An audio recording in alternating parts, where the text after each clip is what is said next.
YS Vimala Reddy ఇటీవల ఏపీలో మరోసారి చర్చకు వస్తున్న పేరు. వైఎస్ రాజారెడ్డి గారి ఏకైక కుమార్తెనే వైఎస్ విమలారెడ్డి.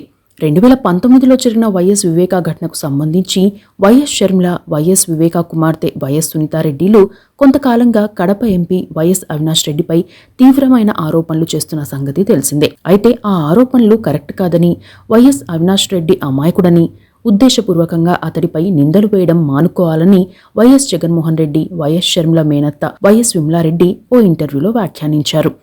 దీంతో కడపతో పాటు ఏపీలో రాజకీయ వాతావరణం మరింత వేడెక్కింది.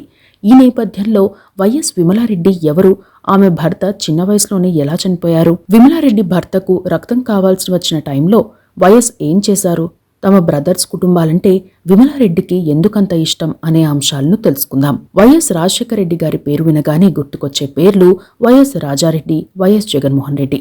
వైఎస్ రాజారెడ్డి గారికి 5 మగపిల్లలు, 1 ఆడపిల్ల. కుమారులు, కోడళ్ల విషయానికి వస్తే వారు YS George Reddy, Bharati, YS Rajasekhara Reddy, Vijayamma, YS Vivekananda Reddy, Soubhagyamma, YS Sudhakar Reddy, విద్య, వైఎస్ రవీంద్రనాథ్ రెడ్డి, జయమ్మలు కాగా ఆడపిల్ల పేరు బొల్లారెడ్డి విమలారెడ్డి.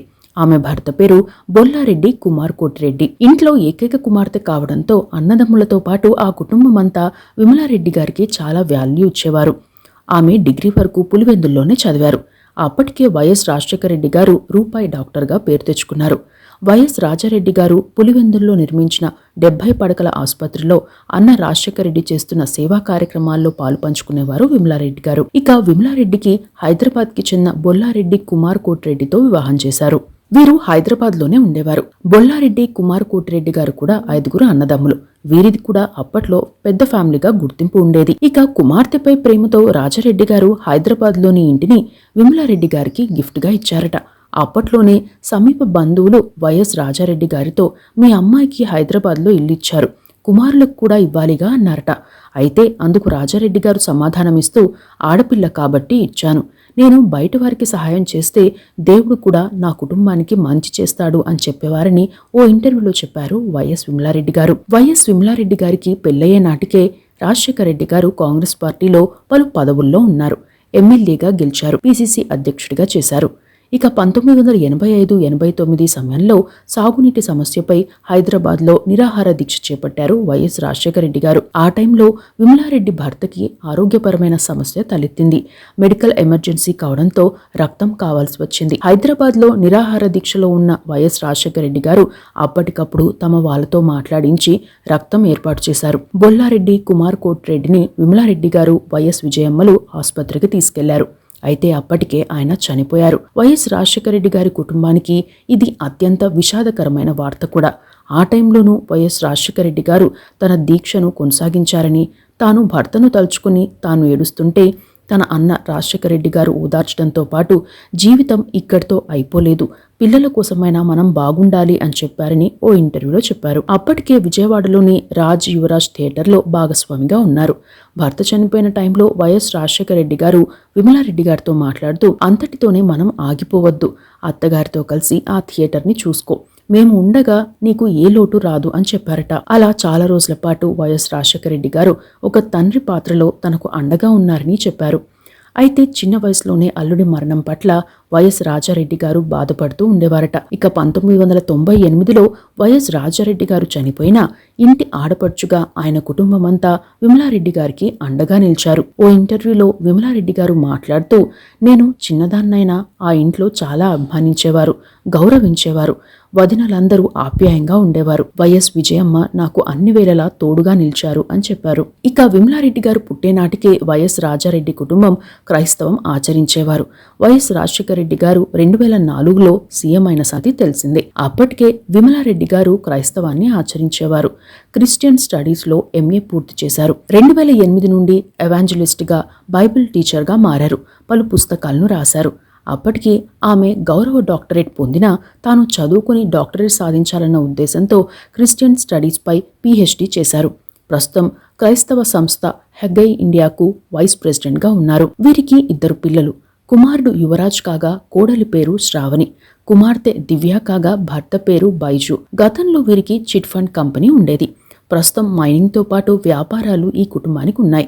ప్రస్తుతం బొల్లారెడ్డి విమలారెడ్డి అనే కంటే కూడా వైఎస్ విమలారెడ్డి అని చెబితేనే చాలా మందికి తెలుస్తుంది కూడా. తన కుటుంబంపై ఉన్న గౌరవంతో తనను చాలా మంది వైఎస్ విమలారెడ్డి అని పిలుస్తారని ఓ ఇంటర్వ్యూలో చెప్పారు విమలారెడ్డి గారు. అయితే తమకు సంబంధించిన అంశాన్ని తన పేరుతో ఉన్న వెబ్సైట్ లోనే ఉంచుతారు విమలారెడ్డి గారు. ఇక వైఎస్ రాజశేఖర రెడ్డి గారితో అనుబంధం విషయానికి వస్తే పలు ఇంటర్వ్యూల్లో విమలారెడ్డి గారు మాట్లాడుతూ వైఎస్ రాజశేఖర రెడ్డి గారు ఓ అన్నలా కాకుండా ఇంటికి పెద్ద దిక్కుగా ఉండేవారు.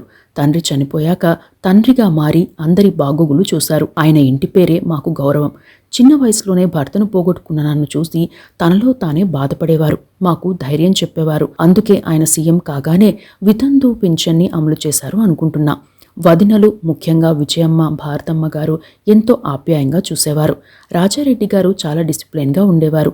అప్పట్లో ఓ కుర్రాడు రోడ్డున వెళ్లే అమ్మాయిని అల్లరి పెట్టాడు. దీంతో నాన్న ఆ అబ్బాయికి గుండు కొట్టించి గాడిదపై ఊరేగించారు.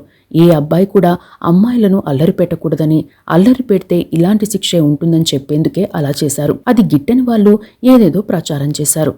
రాజారెడ్డి గారి గురించి బయట ఏదేదో చెప్తారు, కానీ దగ్గర నుండి చూస్తే బయట జరిగే ప్రచారం తప్పని అర్థమైందని చాలా మంది ఐఏఎస్ ఆఫీసర్లే చెప్పేవారు. రాజశేఖర రెడ్డి గారు ఎప్పుడూ రాష్ట్రం కోసమే ఆలోచించేవారు. ఓసారి వర్షాల కారణంగా హుస్సేన్ సాగర్ నిండిపోయింది. వర్షాలు ఇంకా ఎక్కువైతే హుస్సేన్ సాగర్ దిగువ ప్రాంతాలకు ముప్పు అని రాజశేఖర రెడ్డి గారికి ఆ రోజు రాత్రి మెసేజ్ వచ్చింది. దీంతో ఆయన విజయమ్మ గారిని నిద్రలేపి ఇద్దరూ కలిసి ప్రార్థన చేశారు. రాష్ట్ర ప్రజల కోసం ప్రభువును ప్రార్థించారు. వెంటనే వర్షం ఆగిపోయింది. మరుసటి రోజు విజయమ్మ గారు వెళ్లి చర్చిలో సాక్ష్యం చెప్పారు. ఆయన చనిపోయాక ప్రస్తుత పరిస్థితులు చూస్తే బాధగా అనిపిస్తుంది. వైఎస్ జగన్మోహన్ రెడ్డి ఎప్పుడూ ఎదుటి వాళ్ళ మేలు కోరే వ్యక్తే. తనను ఎంత ఇబ్బంది పెట్టినా ఎదుటి వారి మేలు కోసమే పనిచేస్తారు. కానీ ఆయన్ను కావాలనే ఇబ్బంది పెడుతున్నారు.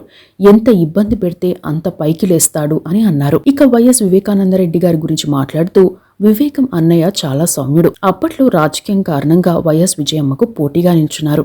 అందరం బతిమలాడితే మా మాటకు సరే అన్నారు. కానీ కొన్ని రోజుల తర్వాత మళ్లీ పోటీ చేస్తానని మాట ఇచ్చానని చెప్పి పోటీ చేశారు. ఆయన చనిపోయే ముందు రోజు కూడా మాట్లాడారు. వైఎస్ అవినాష్ ఎలాగైనా గెలవాలని కోరుకున్నారు.